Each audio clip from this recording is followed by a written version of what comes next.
Okay, welcome everyone. This is JCK on Quantum Truths JCK. I'm actually really excited and honoured to have a dear friend of mine finally on my channel. And this is Rachel Vaughan. And Rachel Vaughan has been a dear friend of mine for about 12, 13 years. We were trying to work out what year we met. And I'm very honoured to know this amazing woman who is now a whistleblower, I guess you could call her, for satanic ritual abuse. And so we're talking about 12, 13 years. Rachel and I have been talking about all of the truth of the things that are now being revealed publicly. So I was very aware of these things before Rachel and I spoke, and or before, you know, I had a channel, and now she's finally it's the right time, and it's the right time to talk about this. And I just wanted to invite you on the show, Rachel, because you have an amazing story, knowledge, background, and I really felt this was the time this year to really bring to light to a wider audience what's happening and what has happened in for many decades to the children of the world. And as a survivor yourself and a victor, coming through all of that. And I wanted you to tell your story, and to also just to bring it to light, and that it's not just stories, that it's a reality. So thank you so much for coming on, Rachel. Love you so much. So thank you, JC. Thank you. It's an honour. It's an honour. It really is. And I've just been so overjoyed to watch your beautiful rise. It's been fantastic. I did really want to speak with you. So the timing is perfect, because obviously, you know, with the MK Ultra stuff, and it wasn't just that I was abused or used as a honeypot in the tunnels in Edwardstown in South Australia, but it was also MK Ultra abuses, mind control, hypnosis. There was a lot of other stuff going on, and my family line was chosen for that because there's actually psychic ability on both sides of the family. So a lot of people don't realise that with the MK Ultra, the mind control techniques, that the people that are doing these studies are absolutely fascinated with psychic ability in humans, and they want to control it. And a lot of what we're seeing at the moment, the last couple of years, there's a big push to swamp it and squash it and prevent it from being mainstream or being elevated. And obviously in Western society, you know, the psychic ability factor, you know, the amazing work that you're doing, JC, that you're giving so many people so much hope at a time that is probably one of the darkest times in human history, especially for the number of people that are going through the negativity. You know, this is worldwide. There's a huge number of people on the earth at the moment. This is crucial that there are people like yourself giving people hope. And I've got to say, I tune in regularly for that hope. There's some YouTubers I can't watch now because they seem to have lost the narrative. They seem to have lost that hope. So, you know, it's very important for me to speak to someone like you with the work that you do, because the MK Ultra mind control that I was subjected to had a lot to do with the psychic ability in my family. And for some reason, I was particularly subjected to that particular form of the abuse and the control. They wanted to harness that ability or abuse it or squash it out of me. I don't know, something along those lines. So, and it's really interesting with relation to the tunnels, you know, there's been so many cases where children have been abused, you know, whether it's MK Ultra, whether it's honeypots, and honeypots when, you know, you get a small child and you place them with an adult and you make them do sexual things, whether or not the adult is awake or in a trance or drugged, and then film it or photograph it, and then you have that adult blackmailed for the rest of their life, and controllable, obviously. And this has clearly been happening through, you know, the Epstein case is a perfect example. And I went on to Sean Atwood's channel to talk about my father, because he was doing pretty much, I describe my father as Australia's Epstein, because what he was doing was extensive, and I was the tool. I was used for that. And the tunnels were basically in Edwardstown led to a series of bunkers. They were old Wunderlich's terracotta tile kilns, and they were converted to bunkers in the 1938 mandate, so between 1941 and 1943, there was a thesis written that between 41 and 43, there was like 547 documented bunkers, but the ones in Edwardstown weren't documented. So there's a PhD that was written on it by a guy called Martin Wimmer, which is fantastic. It's called Gimme Shelter. Yeah. And yeah, so I sadly, even though I've corresponded with Martin and he agreed that what I described to him was very similar to what he had found in the area, but he didn't know about the specific ones that I was pointing out in Edwardstown. And I've done so much research to prove those tunnels exist now. And just like with the McMartin preschool case over in America, you know, when children are abused in a location that doesn't exist, their allegations are ignored. It's very easy to ignore them. So you've got this is why the tunnels exist, so that they can keep it all underground. It can't possibly be real. The children are crazy, or any survivors are crazy because the tunnels aren't there. Now, it's very easy to keep the tunnel secret too, because when you've got a series of people that own the bunkers and only have access to those tunnels themselves, they're not going to share that information. It implicates them as well, because of course their names are on the property titles. So it's not like they're going to just go around and share all that information. Yeah, but as we saw in the McMartin preschool case, the tunnels were found. Yes. So, you know, that you've got Hugh Hefner's mansion, the tunnels are there. I've been seeing stuff about, you know, there may be, well, apparently it's well known that there are tunnels under the White House. And I was seeing some stuff, you know, just recently about perhaps that's why the military are in there as well, to have a look underneath. I really, really hope that's what's happening. That's been the hope and pray. And why it's been fenced off, part of why, you know, DC has been fenced off. Yeah. Hope and pray that that's true.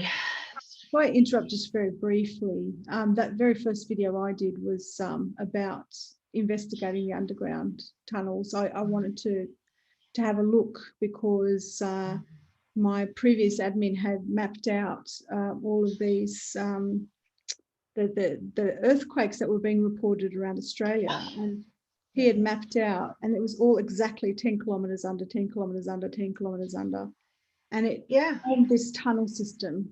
Okay, he and some other people were doing it, and I was like, I want to know what's really going on under there. And I had in the back of my mind the stories that you had told me that there were tunnels. So that was the motivating factor for that first video I did. And what I saw was I didn't expect to see what I saw. I expected to see children in cages, labs, you know, sort of like my lab type stuff. So what I want to sort of ask you, I guess, I mean, I'm kind of jumping the gun here because we haven't really done a proper intro to your family, etc. But why is Australia one of the prime places for this extensive network? What do you think is going on here? Or do you think this is just widespread and this is everywhere and everyone's got the same amount of extensive sort of networks of tunnels underneath, underground? If we look at it from a symbolic point of view, I'd say the land down under, you know, there's a reason why we call it that. So I think it's a specific hub for certain activities. Also, the lower number of, you know, our population is smaller than most other countries with a space this large. So we're sort of, there's not as many of us to report on it. And we're easier to control. I would say the way that we were colonised would have a lot to do with it, the enormous amount of control. Being a Western country, faith is not something that people are really allowed to have. We're very Western, so scientifically structured. Psychology is God. Psychology is the religion. So we're so dampened down. We're not allowed to speak about psychic ability. We'll get denigrated. We're not allowed to speak about, you know, seeing things that are otherworldly because we'll get locked up. So I think it's the control factor. It makes it very easy to control the population here. And I think that the people who founded this place, and I know from the research that I've done, the people who founded the area came from a Freemason stock. Yes. So, and my particular state, South Australia, we weren't convicts, but we were Freemason stock. So, and Rosicrucian particularly. I mean, even when they first started to populate South Australia, they started in Victor Harbour, and the landmarks in that area, you know, you've got the Rosetta Stone, which is the bluff in Victor Harbour, but they called it after the Rosetta Stone. You've got Lake Alexandrina. In fact, Alexandrina, the area, is going to be a smart city. They've already planned that out. So, you know, it's a special place for them, very special place for them. So I think it's the symbology. I think it's the people who settled the place. I think it was planned out. And sadly, I think it's because brown-skinned people have a higher rate of a particular endocrine drug. And, you know, the decimation of the population here has been absolutely horrific of our native people. I mean, and if people don't believe that people here, I mean, the original people here in South Australia were treated like game. And this is not just at colonial stage or the overtaking or invasion. If you look at articles like the Guardian article called The Room of the Dead, it describes very high up people like Professor Cleland, who collected the Aboriginal bones of people. They waited for them to die. Perhaps they didn't wait for them to die. In fact, in instances, there are at least 6 people in this room. The Room of the Dead is a series of skeletal remains that are at the museum, and they were collected. They were collectibles. 6 of them have bullet holes. So these people were game. They were game to these sick colonists. Professor Cleland was involved. There was a former coroner who was involved. I can't remember his surname. I should look the article up before I mentioned it. That particular former coroner, this is a long time ago, I think it was 1936 when he passed, and it was found that he had over 100 skulls in his collection, his personal, private, human collection of skulls. So, you know, for people who don't believe in that stuff, please check out the article. It's very much an eye-opener.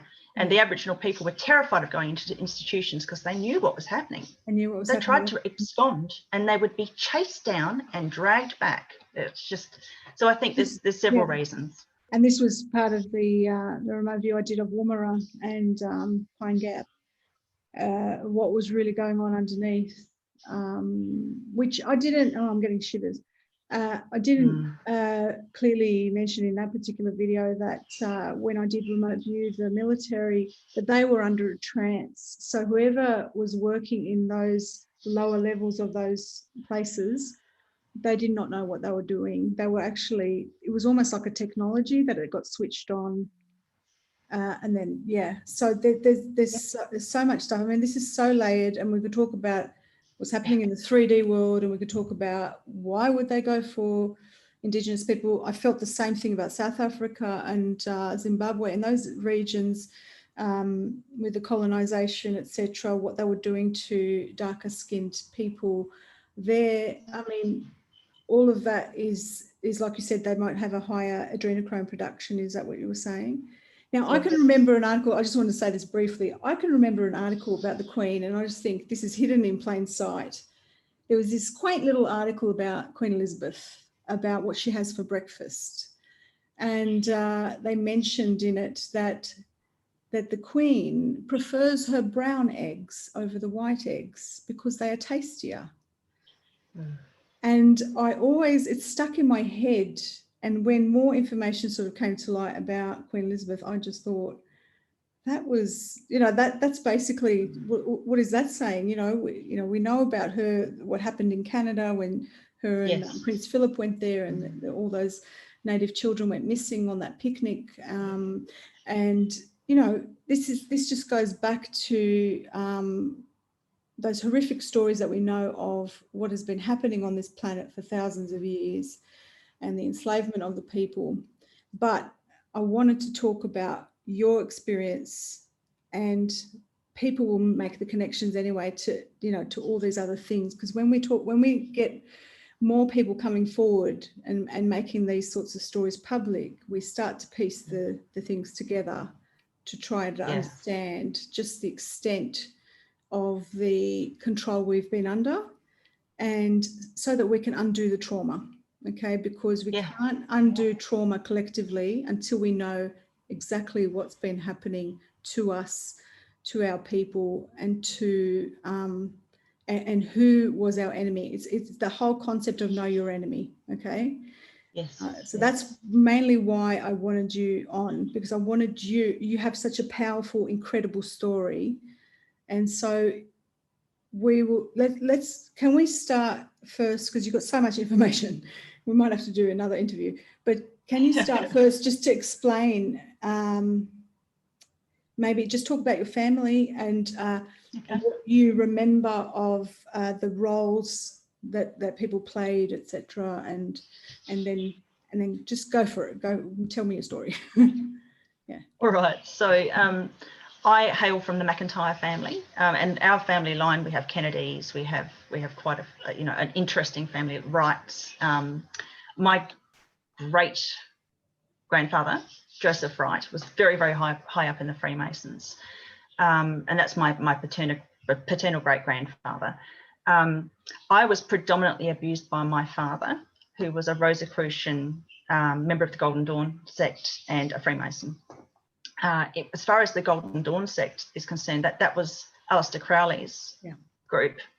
My father actually called himself the Great Beast, but he adored Crowley and his tenets, and that was pretty much how my father saw life. Do what you want. If it feels good, do it. That's how he operated, and that was in. I mean, he definitely had dissociative disorders. There would be different personalities that would come out, and you could see the shift.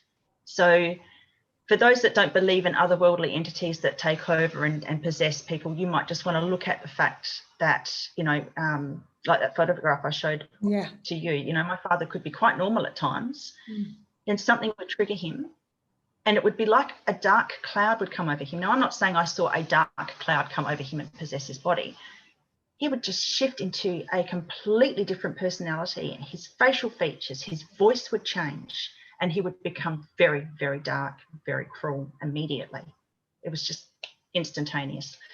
As part of his obsession with Crowley, he learnt hypnosis. Now, another one of my abusers also studied hypnosis under one of Fiona Barnett's abusers, her main MK Ultra abuser. And this abuser of mine also studied under the same woman. And I've got proof of that. I know that she studied there. She did tell me she studied there years and years and years ago, but I've found, through the alumni, former alumni, I found that they infiltrated the psychiatry sort of faculty. Absolutely. For that and like you said, Australia is so heavily science-based, where we have a lot of scientific innovations, and these institutes are held up as like these amazing, they're just held up as exactly. Yes, like Western medicine, which Western medicine is just a backup. I'm not saying it's about all doctors. I think there's some beautiful doctors out there, but a lot of it is a backup for the pharmaceutical industry, and we are subjects to be prodded and poked and tested on and prescribed to. Yeah. So getting back to my father, so he was quite gifted. He was a very, very, very intelligent man. So he could do anything. He could weld. He could build. He was a deep sea diver. He had a lot of friends, a ridiculous number of friends. Most of them were creepy, and I can't really cast my mind back to many that I actually thought were nice. They were all creepy. I shouldn't say all, because some of them are going to think, oh, I'm not like that. But look, the ones that I was introduced to, I didn't like. Many of them abused me. So he had the ability to hypnotize people. He was into this blackmail scheme. I wasn't the only child of his that he was using for that. My family has connections in politics, in media, and it's, a lot of incest going on, an awful lot of incest, not just with my father. Incest was everywhere. And another reason why I think our family line was chosen for the MK Ultra program wasn't just because my father was easily manipulated, because obviously he was owned because he was doing these horrific things. It's because we had a military background on both sides of the family as well. And there was some question about my maternal grandfather, whether or not he actually saw active service. He said that he had. He'd said he'd been in the Coral War, but family members doubted that.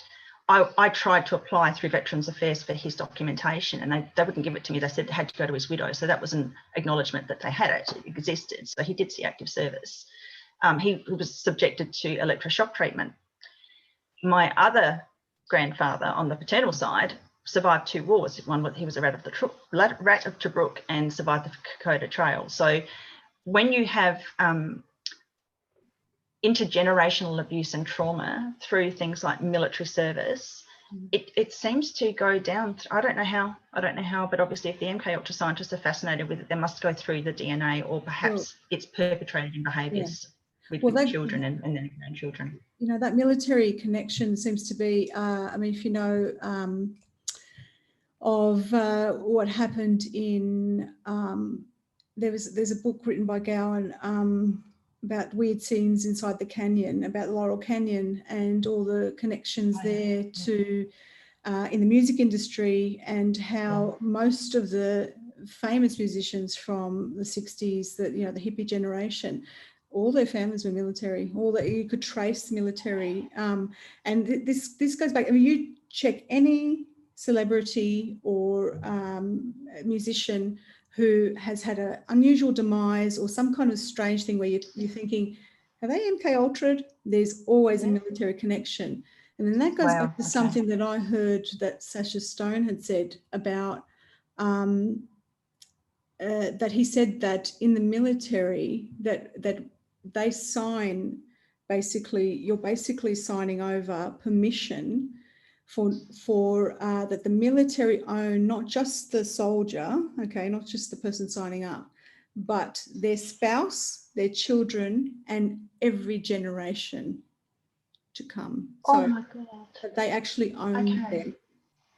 So we're not just talking birth certificates and straw men, we're talking about something else entirely. My God. So they're basically owning, so this is basically how it would work. And that all makes sense, because then you're thinking, why are these people being targeted? Why are they, you know, and how many people can connect military in their family and say, oh yeah, my grandfather was, you know, So they would have signed a contract to say that generationally that they could be taken and experimented on. And that a huge part of that would be the MK Ultra and the many, because it's not just called MK Ultra, there would have been many, many chapters of that, correct? Yes. Yeah, absolutely. Yeah. And our family line was also, you know, subjected to the medical experimentation. Yeah.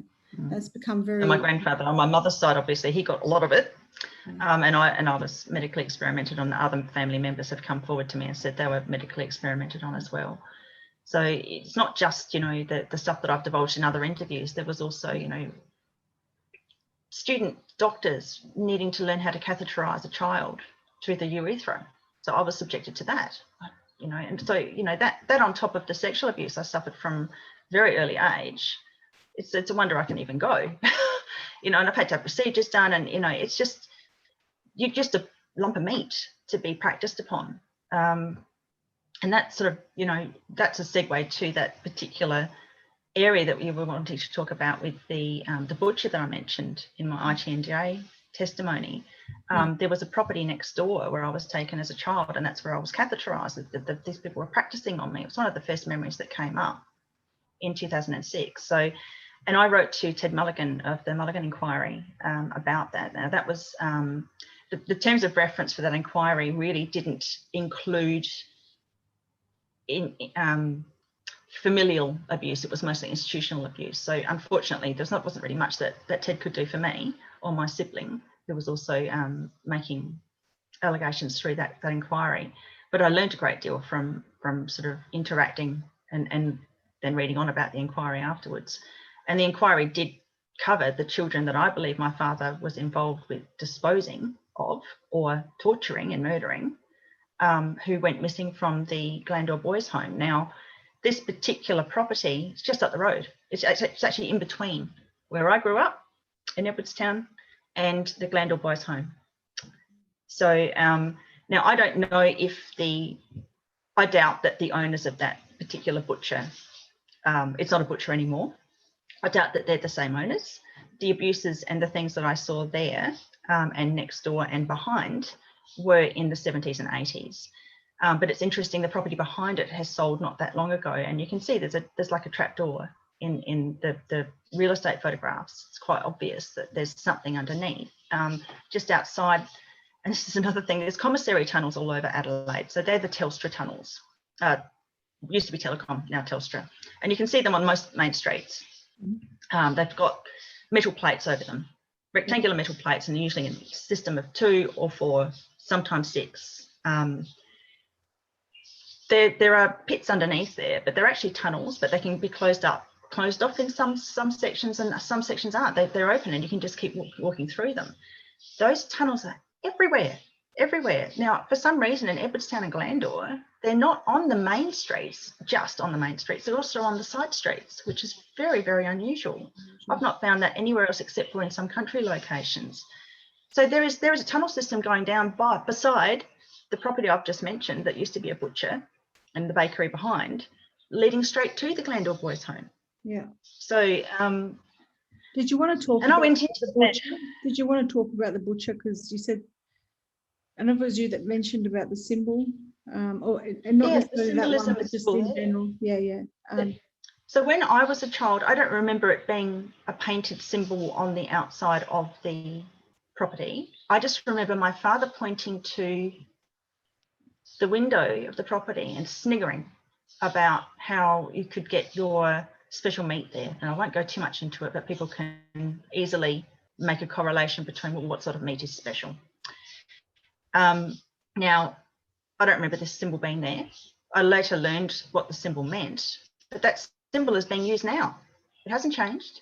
It's the same symbol, and it's a royalty, a symbol of royalty. And it's used in many different places and many different businesses, and it's a signal that there is something special there that you can buy. Is it a crown, or is it more than that? Is it like a particular kind of crown? Right. Has a certain number of prongs. Yep. Yeah. Yeah. Okay. And if you look at the Freemason numbers that are so important. I was going to say. Yeah. Is there a shield, 33. Is there a shield underneath, or is there a shield? No, just the crown. And no keys or anything like that underneath. No. Okay. No. And I really, really hope that the people who own that property now have no knowledge of it, and I really hope they're innocent. Yeah. And I really don't want any negative consequences for them, because I'm talking about 70s and 80s. Yeah. I'm talking about location. I'm not talking about them being. Yeah. And a lot of businesses carry on symbols. Yeah. But it's disturbing that that's still being used. Yeah. And wow, where can I go here? I remember years ago you told me that your father was known as a cutter. Yeah. So can you explain what that is? Yeah. Okay, so I've revealed this in my ITNJ testimony too, and I'm not the only person in my family who's had this treatment. So I've since learned that this is something that's a Freemason thing. Okay, so I think you might be referring to I'm just gonna spit it out because there's no other way of putting it, the knife up the bum treatment. Oh. So there is a particular ritual they did that with Gaddafi. Oh, really? Yeah, that's how they got rid of him. Yeah. Okay. Yeah. Okay. I've since learned, because people send me information all the time, that this is not just a Freemason thing. It's supposedly an opening up for psychic ability. These sick people think that if they stick a sharp object, a knife, up into the rectal cavity of a small child, usually under the age of 3, I was 2.5 when it happened to me, that they'll open up their psychic ability. But seriously, this is how sick these people are. Children are psychic regardless, because I won't go into it, but most children have some sort of psychic ability. That's why they see monsters under the bed. That's why they perceive things that other people don't see. That they have that ability when they're very small. I'm not really sure why, but it's certainly something that I believe very strongly. So there's no need to do that. What I think it actually does is cause chronic reversed polarity, where the chakras, and people who don't believe in chakras, you just need to go to Ayurvedic texts and look into Hinduism. I believe in chakras, yeah. I believe in but they exist. It's impossible for people in the Western society to say, oh no, they don't exist. They do. And chronic reverse polarity is when the base chakra and the crown chakra reverse. Yes. And then you can have all manner of health problems. You can have very intense sexual addictions. So a lot of people who are abused in this way end up with this chronic reverse polarity. And I think that's the purpose. It's like cutting the head off the snake of the Kundalini, and it reverses it around. So that was done to me at an early age. And usually what follows on is a rape afterwards. Yeah. So through that cavity. And so, I shared that in my ITNJ testimony. I'm not the only one in my family who suffered that procedure. Since that came out, so many people have come forward to say that they had the same treatment in Adelaide. So that's a big thing. Mm-hmm. With reference to what you might have also meant with the cutting, not to be too graphic, but some people aren't happy with the orifices that are already available in the body. And my father was one. Okay. And so some of his victims suffered that. You don't need to go into detail of that. Do you, what do you perceive, because this is a small part, even though it's huge, of a very large system. And many people think it's just evil people, but in my experience, I'm seeing it more and more and more. There's something else otherworldly that is influencing this and influencing these people and teaching these people these horrible techniques and the most depraved acts, and they're working through people. And you did show me that photograph of your father, and I couldn't look at it. To me, I saw, I saw demonic, but I saw reptilian demonic kind of thing. Oh, wow. Okay. Yeah. But so I wanted to know, because of what I saw underground when I remote viewed it, I actually saw demons. I've spoken to other SRA survivors who've come to me, and they've backed me up and said they've seen them when they were in the tunnels, when they were underground, and that they've had them talk to them and etc. and things like that. So what have you heard about that, and what have you heard other people say about these entities? Is it just a figment of our imagination? Is it just MK Ultra imagery that they've just put in, or is it are they physical? Is it real? What have you seen or heard of? Now, I saw things that I cannot explain to other people because they would not believe it. But I have to be so very careful, because I'm carrying the experiences of these dead children that I saw murdered. So I have to maintain some form of, credibility for them, which has held me back in many ways, because, it's very difficult to have a career or to move on in any way. I'm being held I'm trapped. I'm in a holding pattern until this is all investigated and brought out. So it's extremely frustrating. I can tell you that my father spoke about entities that he interacted with. I can tell you that there were times when I wondered if what I was seeing was real or a puppet, something that someone had created to convince me that it was something real. Yeah. And with the puppetry factor, I've another family member who told me my father used to use, he had sophisticated equipment. So he used to use projectors and things like that to project images of things around the place to make people think that he was able to conjure things up. Mm-hmm. But in my child's mind, and I'm just saying this for people who might want to try and discredit me, in my child's mind, it was real. Yeah. Okay, so he used a kind of terrorization technique, a traumatization technique that would convince me and others that he had an otherworldly ability to evoke and conjure up otherworldly beings. Mm-hmm. When you have that sort of, let's just call it sorcery, when you have that, you can control people. Yeah. He had perfect immunity from prosecution. Nobody was going to touch him. It wasn't until I went to an MP who was actually courageous enough to help me, which was amazing, that he even got investigated, and then he died. And I do wonder whether or not he got the pillow treatment or whatever. He was already in an old folks home at that time. Yeah. So, JC, when I hear you talking about the things that you've seen, it rings true. Right. It rings true. And okay. Have you heard of other victims speak of physical entity? Absolutely. Yeah. Absolutely. And I've always had a bit of a thing, because I do a form of counselling for my job, and I've often wondered if schizophrenia was actually some sort of attachment or attack, because it uses what these people describe is something that speaks to them. They hear it. Now, it seems that to be the audible channels that, if these things exist, utilise. Okay, so I don't believe that schizophrenia is a proper psychiatric diagnosis. In my mind, because of my experiences and because of the ritual abuse that I suffered, I see it more as possibly a form of attachment of something that's not physical. Yeah.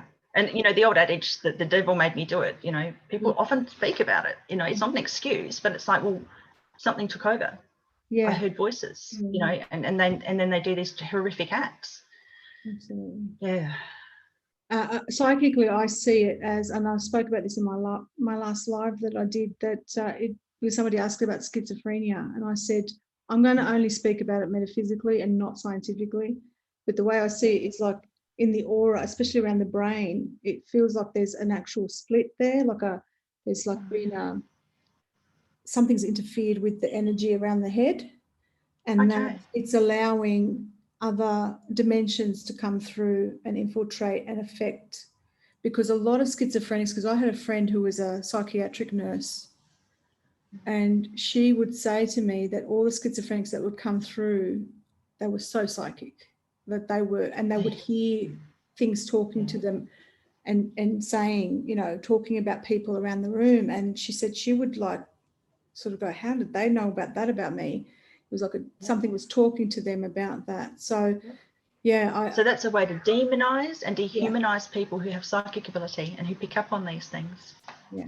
Call them a schizophrenic, and you put them away, or you put them on antipsychotic drugs, or we say that it's a psychosis or it's whatever, and that's you know, it's all part of that. Yeah.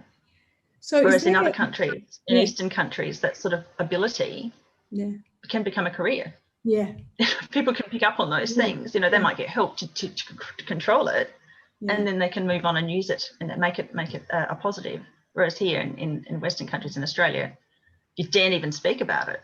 Yeah. And I have to say, I don't hear voices. That's not something that I've ever had. Yeah. Yeah. It's a bit different than your own inner voice, which is absolutely slightly different than hearing other voices. But you know, I mean, I'm part of the reason why I think, you know, I really wanted to have you on is because I wanted people to see that also that SRA survivors, because people ask me about what about the children in the tunnels, what's going to happen to them? They're so traumatized by the knowledge that this has happened, it's only just come to light, that it's becoming more and more widestream understanding that this has happened. We're dealing with that trauma of understanding this. And now a lot of people are just grieving these millions of children around the world that have been sacrificed and worked on and harmed and rescued or died or whatever in these tunnels.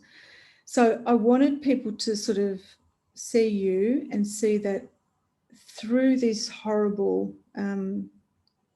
generational abuse and trauma and torture, that you can come out the other end and be a whole intelligent, you know, humorous, funny, beautiful, loving human being.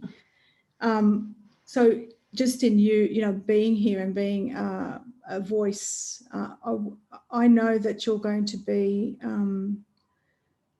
you know, that it's traumatic for you to tell the story, and I'm very aware of the time. I don't want you to talk too much. I don't want you to go on for too long talking about it, but I want you to sort of talk about what happens at the other end.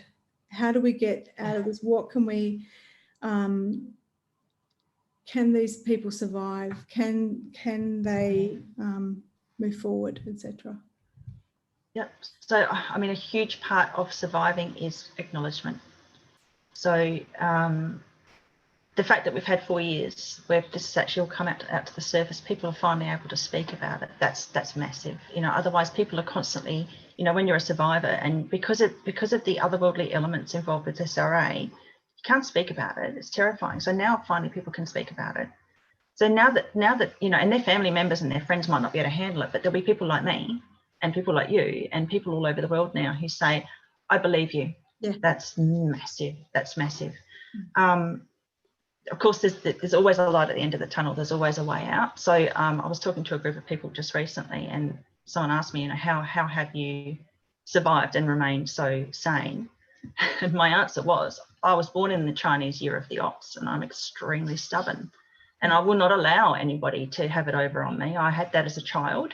As an adult, that will never happen. So it took a long time. It took from 2006 until 2018 to finally find my voice to put it out there publicly.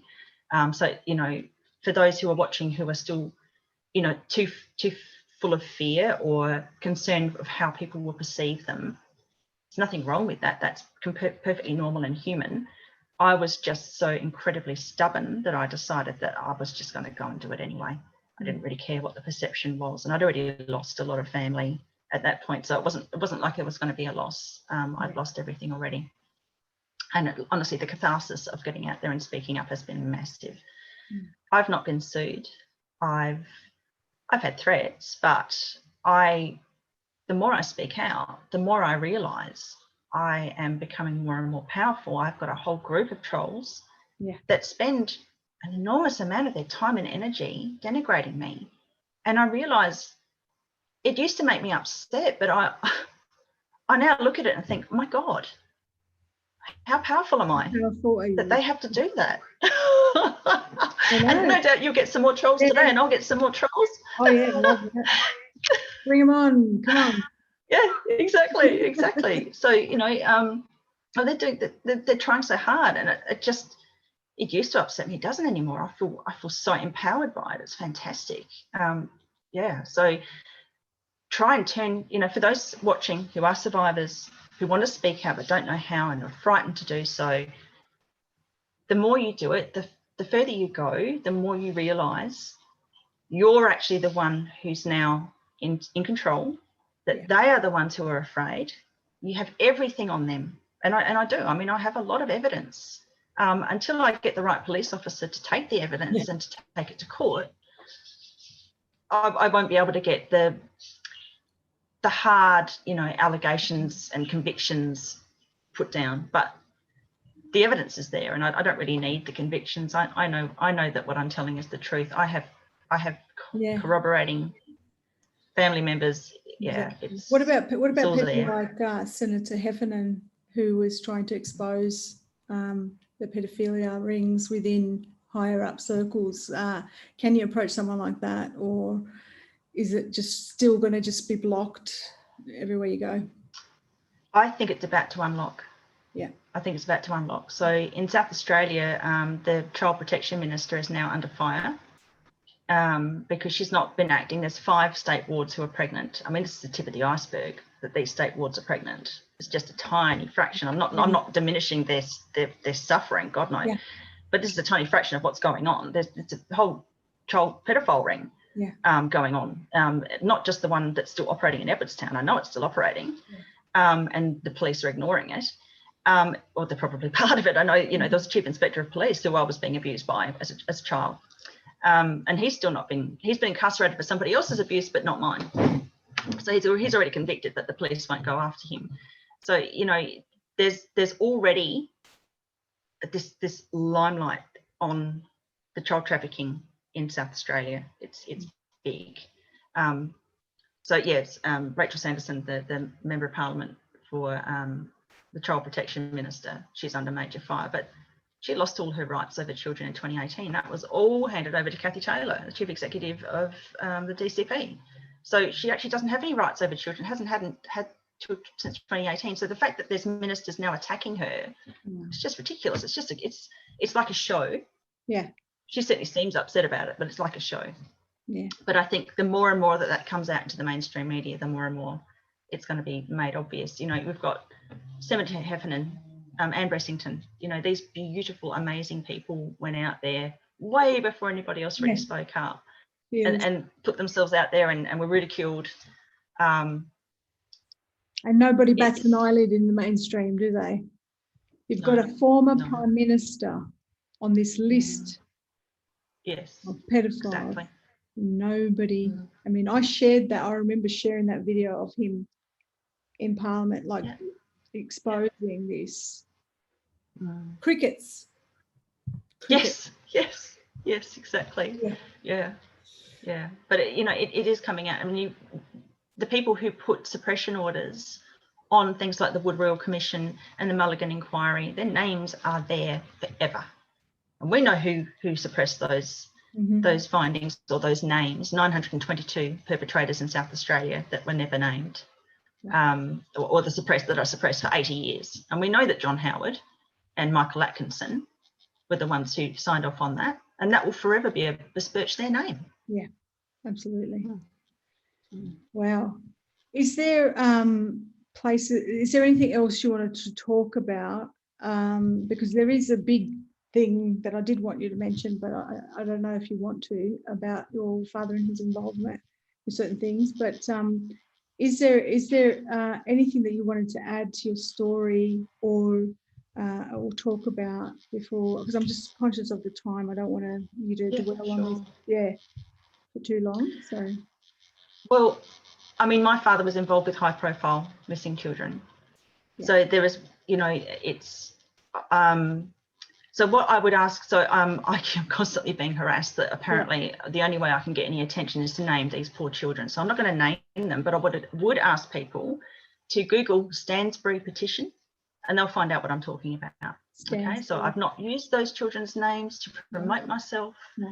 I have no desire to promote myself in this way. I could have a stellar career right now, but I can't because of all this crap that I'm having to drag along with me.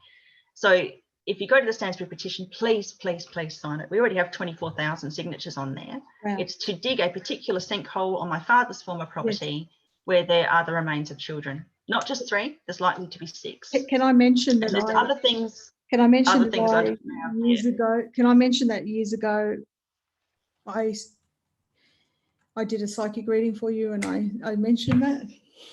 Yes. I did a kind of a remote view, and I said there's a hole and there's.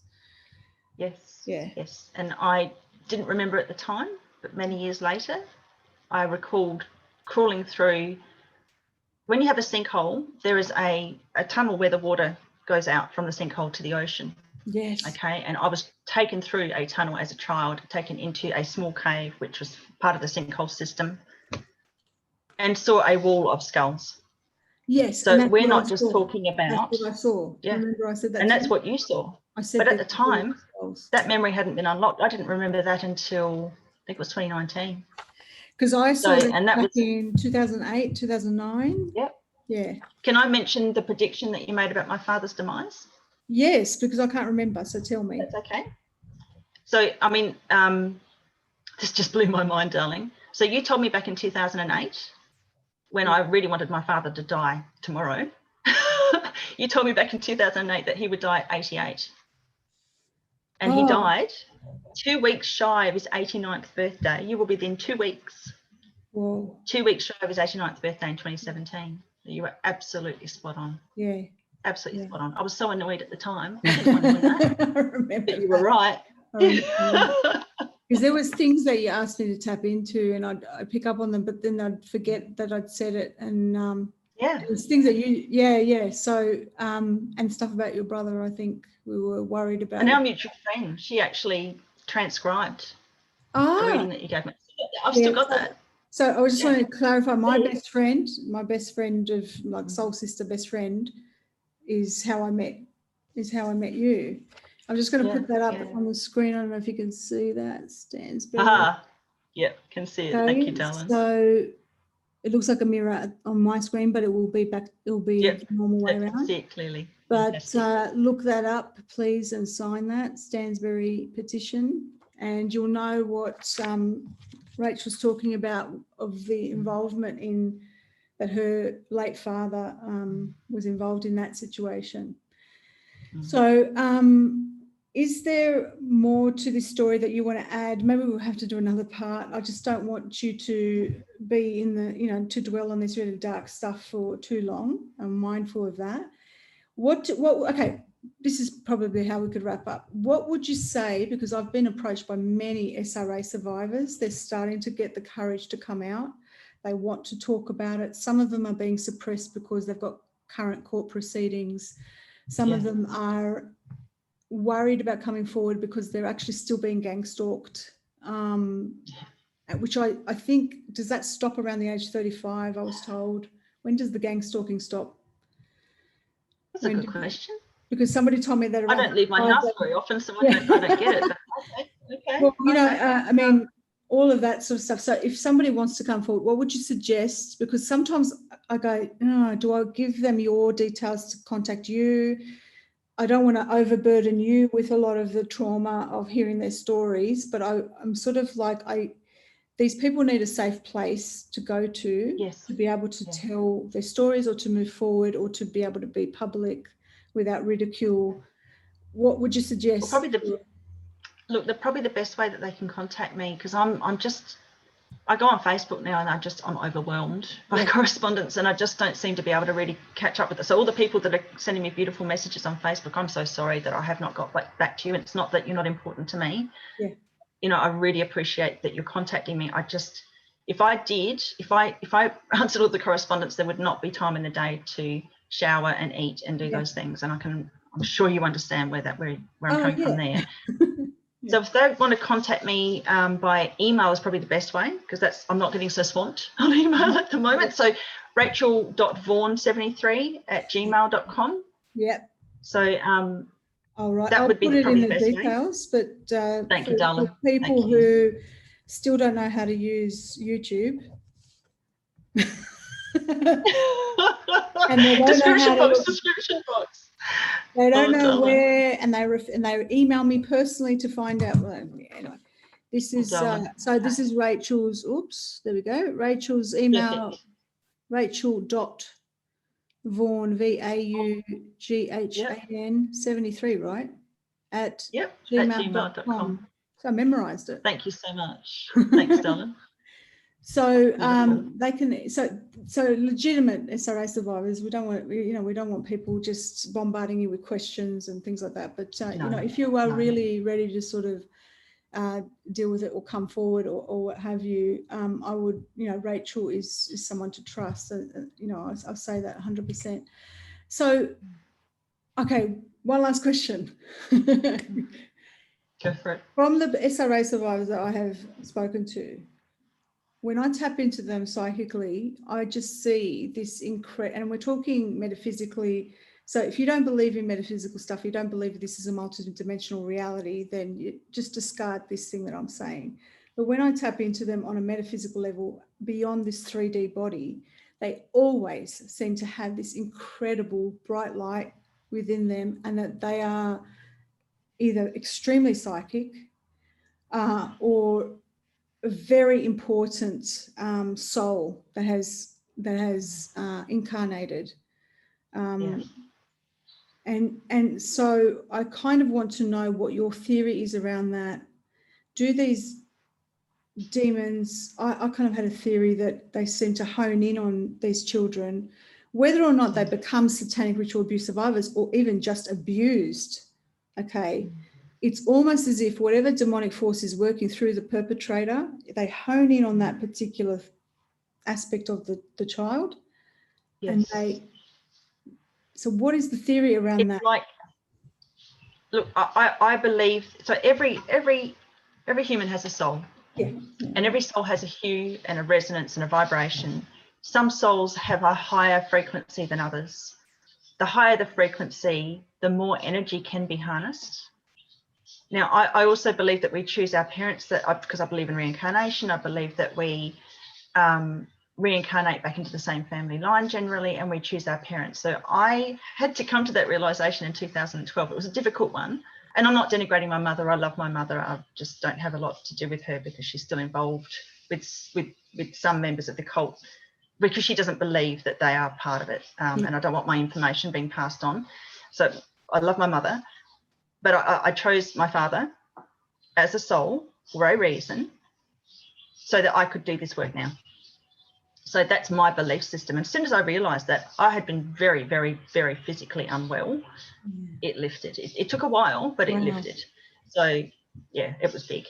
I think it was 2012. It might have been slightly earlier than that, but it was amazing. I remember your physical things that were going on, and I'm really glad. Yeah.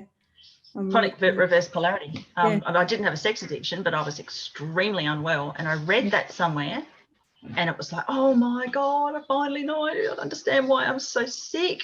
Yeah. And I think also it was Kuru symptoms coming through, because I had been experimented with it. Oh. So part of the healing, because I could barely walk at one point, shaking. A bit like Hillary, hey? A bit like Hillary.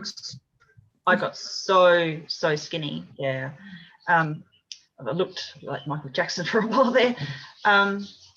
So I think whatever these metaphysical beings are, or whatever you might want to call these things, they can pick up on the soul. They know the importance of the soul, and so they'll attack those particular survivors or those particular souls. So yeah, you're right. Those who survive, I think also they have protection around them. You know, I had faith from a very early age. I knew I did not want to take on my father's faith. He was a Satanist. I did not want to do that. I did not like what he did. I wanted to be the absolute polar opposite. Somehow I knew about God and Jesus when I was a toddler. I didn't have any kind of religious instruction about God and Jesus, except maybe what I might have seen on the television. I prayed from as long as some of my first memories were praying. And there were times in very, very dark places, because my father would incarcerate me in the tunnels. There were smaller tunnels that attached to the larger tunnels, and he would shove me in there and block it off so I couldn't get out. It was pitch dark. And I had experiences which, you know, it's not unusual to hallucinate in those circumstances. So I'm just going to put that out there for people who don't believe this sort of thing. But I had light coming to those tunnels. And I believe it came from angels, I believe. And I was very small. You know, I had to be very small to fit into these tunnels. Yeah. These are the smaller tunnels, are only about this diameter, that light came in. So, you know, I believe, whether I was hallucinating or not, and it was warm, because it was freezing cold in those tunnels, absolutely freezing cold. I don't know, but for me, that was the belief that I needed to have, that I was being protected. Yeah. Yeah. Starting to get interference. So it was a full body experience. We're starting to get interference on. What was that, darling? Starting to get interference on the Zoom. Oh, really? Yeah. You and I, we've been calling for the last couple of days, and how many times has our phone calls been interfered with? And it's usually when there's a really interesting topic that comes up. No, I was just going to say that Fiona Barnett's testimony, in one of them, she talks about being a child, meeting the children under the tunnel, and the children say, "We're waiting for the light man." The light man comes. Oh God, I just got shivers. And then Fiona said to the kids, "I know who you're talking about. That's Jesus." And she said, they say he comes with the light. He comes with the light for us. Okay, thanks, Ellen. Needed to hear that. So I remember Fiona talking about that. Wow. So do you think that the world will recover when they know about the extent of all of this? Yes. And the recovery will be with knowledge. Yeah. So that it can never happen again. I mean, we've had experiences in the past, in memorable, like in history that is in memory, that have been utterly horrific. It won't happen this time. I mean, we're already losing people in nursing homes, as you know, but it's not going to be on the same scale. And people are soon going to realise, look, a lot of people already realise that there are therapeutics that we don't need to be frightened.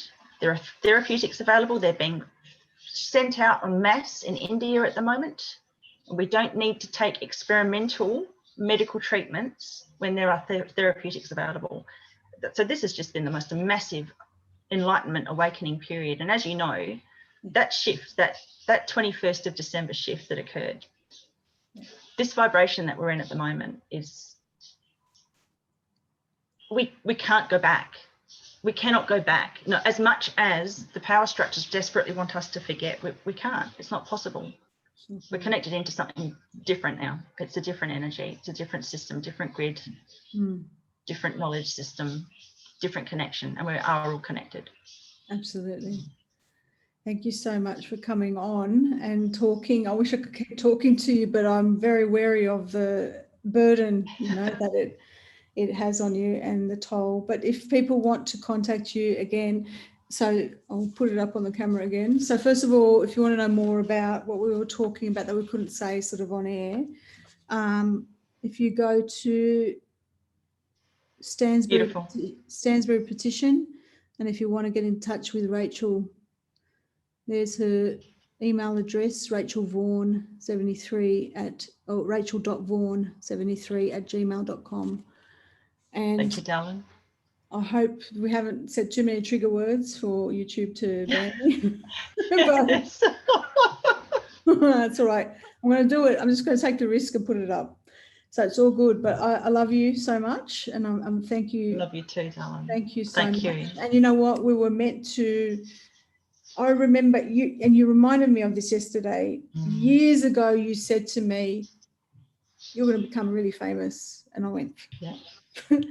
And you said you were going to come into prominence as well. Yeah, yeah, yeah. So now we need our third friend to do the same. We just need my best friend.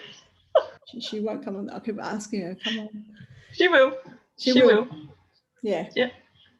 I'll eventually get her on the show. So yeah, we this is the time. So it's important that we came together and we spoke about this publicly, and that we have the people willing to know about this and to share this information. So thank you so much, Rachel. And I'm just honestly absolute honor to have you here. And thank you for sharing your story and being so brave. Thank you, beautiful. Thank you so much. I love you. I'm going to stop recording now. Thank you.